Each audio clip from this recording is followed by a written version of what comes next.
बहनों एवं भाइयों, दीपावली की शुभकामनाएं और भाई दूज की और गोवर्धन पूजा की, और सबका मंगलमय हो वर्ष, यही कामना करती हूँ। आज मैं बहुत दिन बाद उपस्थित हुई हूँ और बाल सफ़ेद दिखाई दे रहे हैं क्योंकि मेहंदी नहीं लगाई। अब समय कम लेते हुए मैं भाइयों की और बहन की कहानी आपको प्रस्तुत कर रही हूँ, जो बहुत प्राचीन है। मेरी दादी माएँ नानी बोला करती थी और वही मैं सुना है, वो आपको सुना रही हूँ। प्राचीन समय में एक दंपति थे, पति पत्नी थे। उनके कई संतानें हुई और सभी संतानें अच्छी थी। तो पढ़ लिख करके वो विदेश चले गए। उनमें एक लड़की भी थी, वो भी विदेश चली गई। माता पिता अकेले रह गए। माता पिता अकेले रहने के कारण अन्य बच्चा न था। प्रकृति का वरदान है कि उसकी कृपा होती है तो प्रकृति में परिवर्तन होते हैं। प्रकृति परिवर्तन में और प्रकृति संतुलन में उसका हाथ है, हमारा नहीं। प्रकृति की देन से उनके एक पुनः पुत्र की प्राप्त हुई।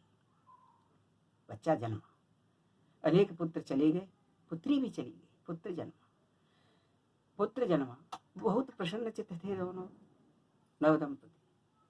नवदंपति कहेंगे उनको। नवदंपति थे नहीं, वो प्रौढ़ से भी ज्यादा आयु हो चुकी थी उनकी, लेकिन प्रकृति ने उनको दंपति बनाया कि वृद्धावस्था में उनके बच्चे का जन्म हुआ। बच्चा जन्मा तो पहले समय में बुजुर्ग होते थे, वो पंडित को बुला करके घड़ी मुहूर्त दिखवाया करते थे, परंतु उनने कुछ नहीं किया। अरे क्या करें, इतने अच्छे मुहूर्त वाले बच्चे थे, वो सारे के सारे हमारे विदेश चले गए और हम तो अकेले ही रह गए। अनेक भाई बहन थे, वो ऐसा सोच करके उन्होंने नहीं दिखाया। परंतु जो लड़की थी उनकी एक बहुत विदुषी थी। उस लड़की ने वर्षों तक चिट्ठियां प्राप्त नहीं हुआ करती थी, क्योंकि पूर्व वैदिक काल में तो हमारे विज्ञान बहुत चरम सीमा पर था, तो हमारे यहाँ सब कुछ था, परंतु वेदों के कारण ये सब विज्ञान के हमारे नष्ट हो गए, पुनः जीवित हुए हैं। तो भगवान से प्रकृति को धन्यवाद देते हैं। इस प्रकार से उन्होंने नहीं दिखाया, लेकिन उनकी जो लड़की बच्चा भाई था, बच्चे का 10-15 साल से ऊपर हो गया, 15 वर्ष का हो गया, तो माता पिता ने कहा अब हमारे हाथ पैर शिथिल हो गए हैं, तो हम इस बच्चे की शादी कर देते हैं ताकि हम सुखी रहेंगे। घर में बहू आएगी, हमारी सेवा शुश्रूषा करेगी और हमें भी आनंद आएगा, नवजीवन प्रदान हुआ है। ऐसा सोच करके उन्होंने बच्चे की शादी देवोत्थान की तय कर दी। एकादशी जो आने वाली दिवाली के बाद, उसमें अबूझ मुहूर्त होता है, वहाँ बूझने की जरूरत नहीं है। अबूझ माने जिसको पूछने की आवश्यकता नहीं होती है, जिसका विवाह मुहूर्त बनता नहीं है, उसको भी उस दिन शादी कर देंगे तो वो सही रहती है, कभी उनका अनिष्ट नहीं होता। इस प्रकार से उन्होंने शादी तय कर दी। शादी तय करने के बाद उनको, दीपावली से पहले की बात है, दीपावली मनी तो दोज के दिन सभी भाई अपनी अपनी बहनों के यहाँ जा रहे थे। वो 10-15 साल का बच्चा बोला कि माँ हमारे बहन नहीं है। कि बहन है तो सही, पर वो बहुत दूर है। कि बहुत दूर, ऐसी क्या दूर है बहन, है तो मैंने तो देखा नहीं।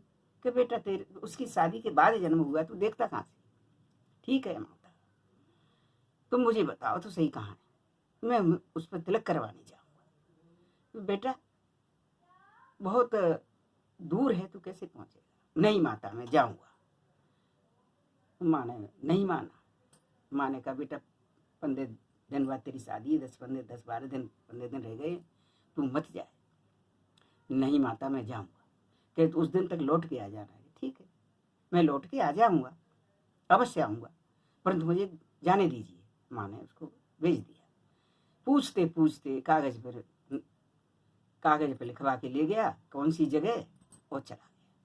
बहन का नाम पूछ लिया, उसमें लिखवा के ले गया। पूछते पूछते रास्ते में जंगल पड़ा, तो जंगल में शेर आ गया। शेर उस पर दहाड़ा।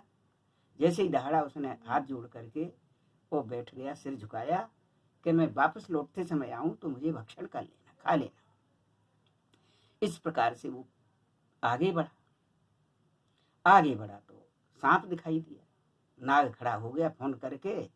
नाग जब खड़ा हो गया तो उसने फिर हाथ जोड़े कि मैं वापस लौटते समय आऊं तो मुझे डस लेना, लेकिन अभी मत डसे। मैं मेरी बहन के तिलक करवा के आऊंगा। मेरी बहन बरसों से प्यासी बैठी है कि मेरा भाई ये कोई आए, कोई उसके पास नहीं पहुंचता। ठीक है। आगे चल के नदी मिली। नदी हिलोरे ले रही। यमुना का जल स्तर बढ़ गया। प्रकृति ऐसा किया, जल स्तर बढ़ा तो उसने हाथ से छुआ, जल में हाथ डाले, दोनों हाथ जोड़े कि वापस आऊं तो डुबा देना, मुझे जाने दो। जल स्तर नीचे चला गया। जब जल का स्तर नीचे गया तो बच्चा पार होकर के और चलता जाए चलता जाए। बहुत समय लगा। पहले बेड़ा बोला करते थे, नावों को बेड़ा चलते थे, तो बेड़ा 6-6 महीने लगते थे, 15-15 दिन में पहुंचते थे लोग। तो 7 समुद्र पार बोल करके, 7 समुद्र का छोटे छोटे समुद्र होंगे, उनको उलांग करके गया भाई। जब इस प्रकार से भाई गया तो वहां पर उसने देखा कि दरवाजे पर खड़ा हो गया बहन के। गांव वालों से पूछा कौन सा घर है, अपने बहनोई का घर पूछा, बहनोई का नाम लिया कि मेरी इस प्रकार बहन का नाम है, ये बहनोई का नाम, मुझे घर बता दीजिए। तो वो पहुंचा, दरवाजे पर खड़ा रहा। आंगन में बहन बैठी थी। आंगन खुला हुआ होता है, उसको आंगन बोलते। जो घर के बीचों बीच होता है, वो शहर के लोग नहीं समझते होंगे, लेकिन गांवों के तो समझते आंगन, इसलिए मुझे बोलना पड़ा। तो बीचों बीच में रंगोली बनाई जाती थी, स्वस्तिक चिन्ह बनाए जाते थे, जो मैं किसी दिन यूट्यूब चैनल पर डालूंगी, आपको उसका लाभ दूंगी मैं। जो शायद ऐसा मैंने रंगोली बहुत कई अनेक प्रकार की सुंदर बनाते हैं, परंतु जो हमारे यहाँ बनाया जाता था उससे सुख समृद्धि मिलती है, वो मैं आप सबको लाभान्वित करूंगी, इसलिए मैं उसको बना के यूट्यूब पर डाल दूंगी। इस प्रकार से वो बच्चा पहुंचा, दरवाजे पे खड़ा रहा, परंतु बहन खड़ी नहीं हुई, आंगन में बैठी थी। बच्चा वापस चल दिया। जिस बहन के लिए इतने कष्ट सहन किए, माँ की भी सुनी मैंने, और गांव वाले भी बोले कहाँ पहुंचेगा तू, सबने मना किया, फिर भी मैं आया। लेकिन भगवान के, मैं मेरी बहन के दरवाजे पे खड़ा रहा, लेकिन बहन खड़ी नहीं हुई। अब मैं चलता हूँ, तो वापस चल दिया। जैसे ही वो गांव के पास घोड़े में पहुंचा, घोड़ा बोलते हैं जहाँ आबादी की सीमा समाप्त होती है, जहाँ पर गांव की आबादी की सीमा समाप्त होती है, उसको गोड़ा बोला जाता है। वहां तक पहुंचा तो दौड़ करके बहन गई। पूत पालने में झूल रहा था, दूध उबल रहा था, उसको छोड़ करके चली गई। कैसे छोड़, खड़ी हो गई, भागी, दौड़ करके भाई को पकड़ लिया कि भाई तू कहाँ जा रहा है, कि तू कौन है, तेरा क्या नाम है, कि मैं उस गांव का हूं, मेरा ये नाम है, और मैं, मेरी बहन का नाम ये है, तुम कौन हो। बोली मैं तेरी बहन हूं। सो गले से लगा लिया। चल भैया, कि तू खड़ी क्यों नहीं हुई थी, कि इसलिए खड़ी नहीं हुई थी कि मेरे सूत का धागा नहीं जुड़ रहा था, मैं टूटा हुआ धागा छोड़ करके तो उससे नहीं भेंट। जब मेरा धागा चरखा काट रही थी, मेरा धागा जुड़ा है सूत का, तब मैं खड़ी हुई हूं ताकि तेरी लंबी उम्र हो। अब मैं तेरे को लेने आई हूं, चल तू। सब गले मिल करके हृदय से लगा करके भाई को ले गई। जेठानी के पास पहुंची, क्या बहुत प्यार हो भैया आए हो मेरो, तो उस लड़की को पता था, उसने पंडित को दिखाया था जब हुआ था उस समय, कहीं 15 साल पहले। किसी भाइयों ने नहीं दिखाया, उस लड़की को पता था कि भाई की उम्र कम है, अल्पायु है। उस लड़की ने जब दिखाया तो कहा कि इसकी अल्पायु है, शादी होगी तो अनिष्ट होगा, इसलिए उस लड़की ने पंडित को दिखाया था। उसने माता पिता को बताया नहीं, भाइयों को बताया नहीं, स्वयं ही रखा अपने हृदय में। आज भी नहीं बताया उसने अपने भाई को कि तेरी उम्र कम है। उसने कहा चल भाई चल खाना वाना खा। सो अपनी जेठानी के पास गई कि जेठानी जी, मेरा बहुत प्यारा भाई आया है, मैं क्या पकवान बनाऊं? कि घी में चावल डाल दे, दूध में पूड़ी सेक दे, खिला दे। वापस आई तो वैसा ही किया, चावल घी में डाले तो मठुराए जाए, सूख जाए, और दूध में पूड़ी सेके तो गल जाए, सिकाई। तुरंत बंद करके वापस पड़ोसन के पास पहुंची कि बहन मेरा बहुत प्यारा भाई आया है, मैं उसके लिए कुछ पकवान बनाना चाहती हूँ। कुछ आया कि तुझे तो सब आता है, तू आज हमें क्यों पूछ रही है? कि मैं तो प्रसन्नता में इतनी लीन हो चुकी हूँ कि मैं तो सब भूल गई। अब मुझे आप ही, मेरा इतनी आह्लादित हो चुकी हूँ मेरे भाई को देख करके कि मैं जो जानती थी वो भी भूल चुकी हूँ। कि अच्छा चल मैं बताती हूँ। क्या बताएगी? घी में तो पूड़ी सेक, दूध में चावल डाल और बन जाएगा। जा चली गई। ऐसा ही किया, पूड़ी फूली फूली पूड़ी सकती रहे, और खीर, स्वादिष्ट खीर बनी, क्योंकि दूध की कमी होती नहीं थी। भाई को खाना खिला दिया। भाई बोला कि बहन रुकूंगा नहीं, आज सुबह सूर्योदय से पूर्व ही मुझे घर के लिए प्रस्थान करना है, चला जाऊंगा। बहन बोली भैया इतने दिन बाद आया, रुकता। कि बहन मेरी शादी है। तेरी शादी है? अरे मुझे तो पता ही नहीं था। अब उसको पता चला कि इसकी शादी हुई तो चक्कर पड़ेगा। उसने कहा ठीक है भैया। रात को उठ के उसने पीस करके गेहूं का आटा और लड्डू बनाए उसके भाई के लिए, और एक थैली में भर के उसको दे दिए कि रास्ते में तुझे भूख लगे तो खा लेना। भैया चला गया। भाई चला गया। इस प्रकार से उसने देखा कि छोटा बच्चा था, एक बड़ा एक छोटा, दो भाई, दो बच्चे थे। उसने खूब खिलाए कि बेटी तेरे भाई बड़े बच्चे बड़े सुंदर हैं, खिलाए। वो चला गया। बड़ा बच्चा रोया कि तूने मामा के लिए क्या बनाया था? खुशबू आ रही थी, हम जगे हैं तो घर में खुशबू आ रही है, तूने मामा के लिए क्या बनाया? कि लड्डू बनाए थे, तो हमें भी दे। कि तुझे दे? वो तो ले गया भैया, इतने ही बनाए मैंने। तो नहीं, मैं तो मामा को दिया है, वही खाऊंगा। तो बोली कि अच्छा ठीक है। तो हम घट्टी पीसते थे, चक्की पीसते थे, जिसको चाकी बोलते हैं, घर गाँवों में पीसती थी पहले जमाने में। ये ये बिजली के कार्य नहीं थे कि खट से मिक्सी चली गई, खट से मशीनों पे आटे पिसे आए, आटे भी पीसना पड़ता था। तो वो जब चक्की पीसते हैं तो उसके अंदर कुछ अंश 200-250 ग्राम बच जाता है। उसने गट्टी उठाई और आटा निकाला, तेरे लिए बनाती। जैसे उसने निकाला तो हल्की सी रस्सी जैसी दिखी। ओए ये क्या? सांप पिस गया बच्चा, सांप का, माजर, मज्जा। माजर किसको बोलते हैं? मज्जा, सांप की अस्थि। हे भगवान, मैंने तो अपना भैया हाथ कर मारो। पूत पालने में छोड़ दिया, पुत्र को झूले में झूलते हुए छोड़ा, और दूध बरोसी में मतलब उबलता हुआ छोड़ा, और दौड़ गई। पति घर पे था, दौड़ गई, भैया मत जाए, भैया कट जाए, गाली देती गई। गालियों से क्या है, कोसना शुरू कर दिया उसने। पागल है गई, पागल है गई। पहुंची तो उसको कहीं नहीं दिया, और पागल हुई। एक गडरिया जा रहा था भेड़ लेकर के, उससे पूछा भैया तेने एक आदमी देखा, लड़का? के कैसा? कि छोटा है, 15-16 साल का। कि वो सो रहा है बट वृक्ष के नीचे, बर के पेड़ के नीचे।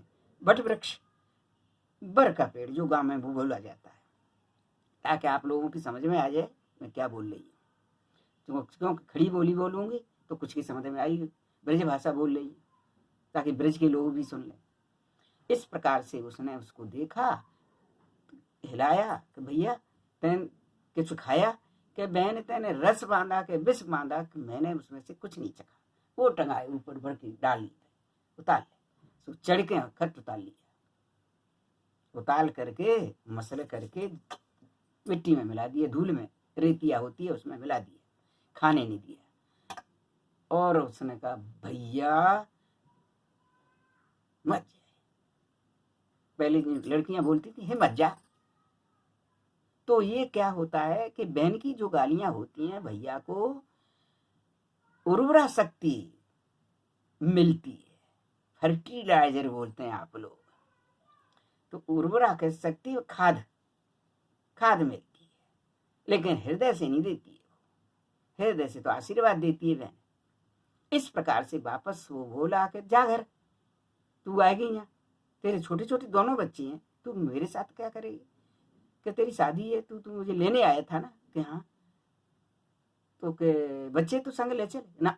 बच्चे नहीं ले चलूंगा, वापस नहीं जाऊंगी, क्योंकि वो जो नाव का बेड़ा है वो तीसरे दिन चलेगा। अब जब सवारी इकट्ठी हो जाएगी तब चलेगा। आज छूट गया तो तेरी शादी का कार्यक्रम कौन करेगा? गाली गाली देती जाए, चलती जाए। तू तो पागल है गई, बच्चे भी छोड़ दिए तेने, पति भी छोड़ दिए। हाँ चल। तू जब पहुंची तो गालियां दे रही थी, भैया मत जाए, भैया कट जाए। माँ बोली कि बेटा तू जाए, पागल है, काय को ले आया? कि माँ मेरी शादी में इसकी जरूरत पड़ेगी बहन की, बिना बहन के शादी नहीं होती। मान पक्ष पहले आता है, बहन पहले ही तो आएंगे, भानेज आएंगे। तो ठीक है, तो भानेज कहाँ है? क्या मैं वही तो कह रहा हूँ, अकेली आएगी, किसी को नहीं लाई। ठीक है, जो आएगी तो ठीक है, सिर माथ है मेरे। माँ बोली कि मेरे सिर माथ है, आएगी तो सिर पे हाथ रखी माँ ने कि खुश रहे तू। तो लेके आ गई। अब उसने लगन हुई, पीली चिट्ठी आती थी पहले, पीली चिट्ठी आई, अपनी भगवान को नाम लेते रही, गीत गवे। उसके पीली चिट्ठी के बाद पीत पत्रिका होती है, तो पहले उसमें ब्यौरा दिया जाता है, शादी की तिथि वगैरह, लगन, तेल, ताई, जो भी है, फेरे, जो भी सब उसमें लिखा रहता है, पंडित जी लिखते हैं। अब वहां जाकर के उसने लगन आई, सो बोली लगन मेरे हाथ पे रखो। गांव वाले बोले कि तुम्हारे यहाँ ये कौन सी प्रथा चली है? प्रथा मतलब रिवाज, कि लड़की अपने हाथ पे रखवा रही है। लड़कियां सबके हैं, आपकी जैसी लड़की हमने कहीं नहीं देखी। कि नहीं, जो भी कह रही है। माँ बोली इसी की चलेगी। क्या क्यों? अरे कि इसकी ही चलेगी कि जिसके इसके जन्म के बाद मेरे बच्चे जो भी हैं, मेरे कोई कमी नहीं रही कभी, और आज ये आई है तो मैं इसी की माने। गांव वाले बोले ठीक है भैया, उसके हाथ में लगन रखवा दी, लगन रख दी। अब आया फेरे का टाइम, नहीं बारात चली। तो गांव वाले ने बोला तुम्हारे यहाँ जो रीति रिवाज है वो अपने घर पे ही इस पर करवा लो, समझी के दरवाजे पे इसको मत ले जाओ, नहीं बात बिगाड़ के आ गई, पागल भैंस ये गई, क्योंकि मानस के मन से ये पागल है। माता बोली कि ठीक है, कमरे में बंद कर दे, ताला लगा दिया, कमरे में बंद कर दी, बारात विदा हो गई। उसने क्या किया, फावड़ा होता था पहले, फावड़ा रखा था, और फावड़ा लेकर के और दीवार तोड़ करके और निकली। जब बारात पहुंच नहीं जाए, जैसे ही दीवार तोड़ करके निकली, धोबिया की लड़की पकड़ी कि चल बेटा, बहन चल मेरे संग। कि मैं कहाँ जाऊं? अरे तू चल तो सही, तू तो मुझे पहचानती है कि हाँ पहचानती, चलो। वो चल दी साथ, और उसकी सहेली, सखी सहेली भागी। दरवाजा लगवे की तैयारी। जैसे ही बारात का जनमासी का मतलब है मनुष्यों का समूह, स्त्री पुरुष जहाँ इकट्ठे होते हैं, वहां दरवाजे पे सजावट होती है। आप लोग तो जानते होंगे, जहाँ बर्तन रखे जाते हैं, दैनी दाइजा रखा जाता है, जन समूह जहाँ इकट्ठा होता है। बोली यहाँ नहीं जन्मासो लगेगा। तो सब बोले कि जनवासा यहाँ नहीं लगेगा। तो कहाँ लगेगा? क्या इस घर के पिछवाड़े लगेगा। सबने कहा कि पहले तो हम बंद करवाए जी, आए कैसे गई? घर वालों ने क्या किया, खोल दिया होगा कि भैया कसम खाई बेटा की जाकी माँ ने, मैंने कभी खोला नहीं है, तुझे कैसे आएगी? तो धोबिया लड़की बोली पीछे से खोद के आए हैं। इस प्रकार से उसको जैसे ही कहा कि मान लो इसकी बात, इसकी माँ ने बोला है कि मेरी बेटी का वही मानो कि इसके जब से इसका जन्म हुआ है मेरे घर में सुख समृद्धि है और ये अच्छी है भाई बहनों के लिए। उसको पिछवाड़े ले जाकर के जन्माशा दिया। जैसे ही वहां से हटे हैं कि वो दरवाजा गिर गया। जो दरवाजा होता है चौखटबाजी होती है, ऊपर से नीचे ले तक सारा गिर गया, सब बच गए। अरे कहे तो जामा तो जी बाबरी तो बड़ी सत्य की है, सत्य बोल रही है, इसकी बात मानो, हम तो सब बच गए। और सब ठीक ठाक करवा दिया। फेरे का समय आया तो आंचल बोलते हैं इसको। ये आंचल होता है जो पैरों में जा रहा है आजकल। इसको लेकर के भैया भजाई ऊपर तान करके खड़ी हो गई। मंडप जो बनता था, वेदी तैयार होती थी, मंडप तैयार होता था।